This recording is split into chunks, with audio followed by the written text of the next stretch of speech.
이 대표님께서도 말씀을 해주셨지만 최근에 고밀도로 도시를 개발하는 이 콤팩트 시티, 이 도시 개발의 한 축으로 자리 잡아가고 있습니다. 콤팩트 시티 간단하게 말씀드리면요, 한 건물이나 좁은 지역 내에 주거, 업무, 상업, 문화 등 여러 가지 시설을 하나로 모아놓은 형태라고 보시면 될 것 같은데요. 자, 대표님 그럼 이 콤팩트 시티 자세히 좀 알아보도록 하죠.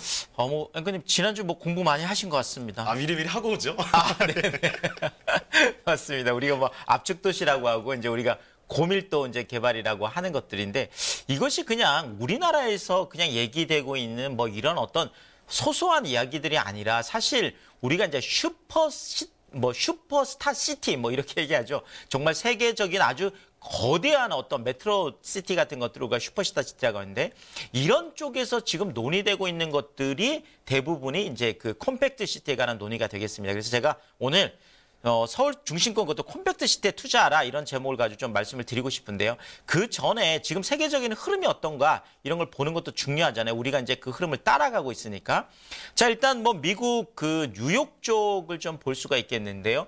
사실 뉴욕이라는 도시는 굉장히 아픔이 많은 도시입니다. 2001년에 이제 9.11 테러가 있어서 그때 그 월드 트레이드 타워가 또 붕괴되면서 또 거의 그 도시 전체가 이제 멘붕에 빠진 이런 것들이 있었죠. 또 거기에다가 2008년부터 이제 7년부터 촉발은 됐죠. 2007년, 8년 이렇게 쭉 넘어오면서 글로벌 금융위기의 어떤 그 진앙지, 이제 서브프라임 모기지 터지면서 그 어떤 아픔을 또 겪었던 것들이 이제 뉴욕 이제 그 중심이 될 텐데요.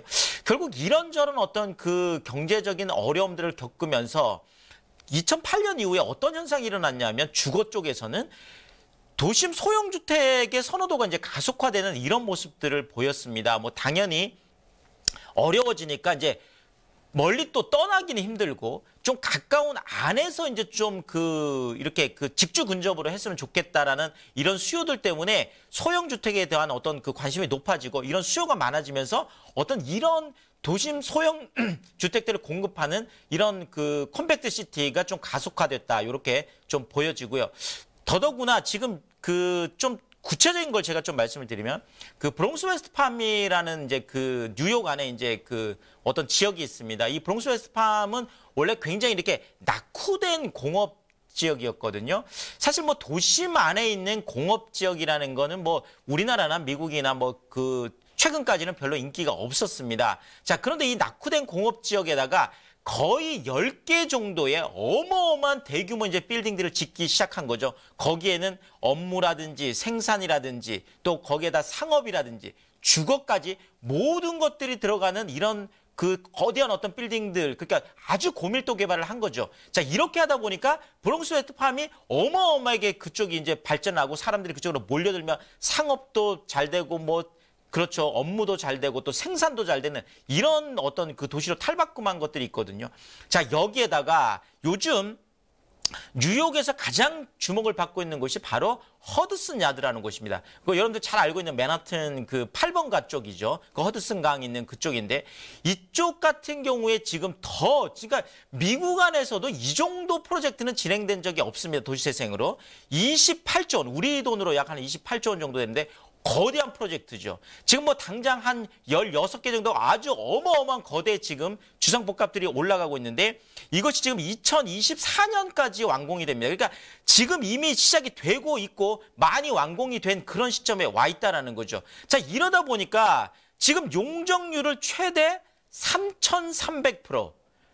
정말 감이 안 오실 수도 있는데 우리나라에서 중심 상업지 가장 용적률 높은 곳이 1,500%가 되겠습니다. 그런데 도시 전체의 용적률을 3,300%까지 정말 고밀도 개발하겠다라는 거는 그렇죠. 엄청난 또 결단이었죠. 자, 이러다 보니까 지금 이런 그 허드슨 야드 쪽이 지금 그 월스트리트 쪽에 있는 이제 금융 쪽에 있는 곳들도 전부 다 허드슨 야드 쪽으로 지금 그 기업들이 막 몰려들고 있는 이런 모습들을 보이고 있어서 지금 미국 안에서는 이제 곧 허드슨 야드가 월스트를 제치고 이제 금융 쪽에 또 그 1번가가 될 거다. 이런 이제 얘기들이 나오는 것들이 바로 허드슨 야드 쪽이거든요. 어쨌든 미국 같은 특히 그 안에서 뉴욕 같은 도시도 도심 고밀도 개발을 통해서 성공을 했다라는 거죠. 이런 측면에서도 우리가 좀 벤치마킹을 또 할 필요가 있겠고요. 자, 또 하나가 뭐 당연히 이제 그 슈퍼스타 중에 하나가 또 이제 도쿄가 되겠죠, 일본에. 이쪽은 또 어떤 거였냐면 잃어버린 20년대, 그렇죠. 뭐 버블 붕괴도 오고 부동산 쪽에 그렇죠. 또 하나는 뭐 경제도 좀 낙후되고 하면서 자, 이렇게 되면서 좀 고민을 했습니다. 일본 그 사람들도. 자, 어떻게 하면 이걸 좀 도심을 활성화시킬 수 있을까? 자, 그래서 먼저 취한 게 뭐냐? 도심 기능 분산 정책. 자, 지금 우리나라 같은 경우도 서울이 지금 팽창하면서 1기 신도시, 2기 신도시, 이제 3기 신도시까지 지금 진행이 되고 있는데 결국 3기 신도시 얘기가 나오면서 이미 또 많은 그 1기나 2기 쪽에 좀 고통이 좀 올 거다라는 이제 이야기들이 나오는 게 바로 이런 것들이거든요. 자, 그러면서 일본에서는 이미 이걸 겪었습니다. 자, 그러면 이제는 도심 기능을 분산하는 거 하지 말자. 그냥 오히려 도심 안으로 더 컴팩트하게 더 모으자라고 하는 이런 것을 철회하고 오히려 복합 건물을 공급을 해서 그렇죠. 그 안에 그 업무라든지 또 뭐 상업이라든지 뭐 주거라든지 이런 것들을 다 넣은 어떤 이런 것들에 고밀도 개발을 해서 지가를 상승시키고 이걸 통해서 경제 활성화까지 도모하자라는 거죠.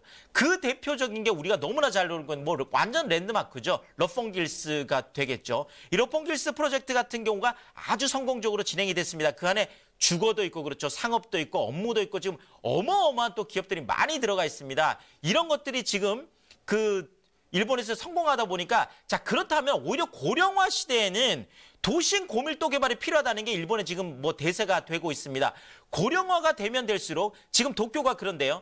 지금 오히려 70대, 80대 건강한 노인들이 도쿄 도심 안으로 들어와서 오히려 일자리를 찾으면서 오히려 주택 가격이 올라가고 있는 모습들을 보이고 있거든요. 우리나라도 이런 시대가 온다라는 거죠. 이런 걸 보고 서울 중심권 도심 안에 우리가 투자해야 된다는 게 늘 제가 말씀드리는 그런 뭐 중론이 되겠습니다. 자, 일단 우리나라 뭐 서울 중심권 같은 경우에도 뭐 그 박원순 시장 이제 바르셀로나 이제 그 발표 위에 지금 TF팀까지 아예 만들었죠. 그래서 6일부터 TF팀 만들어서 도심 쪽에 이제 고밀도 개발 진행을 하고 있습니다. 이제 도시계획 조례가 그걸 뒷받침하고 있는 거고요.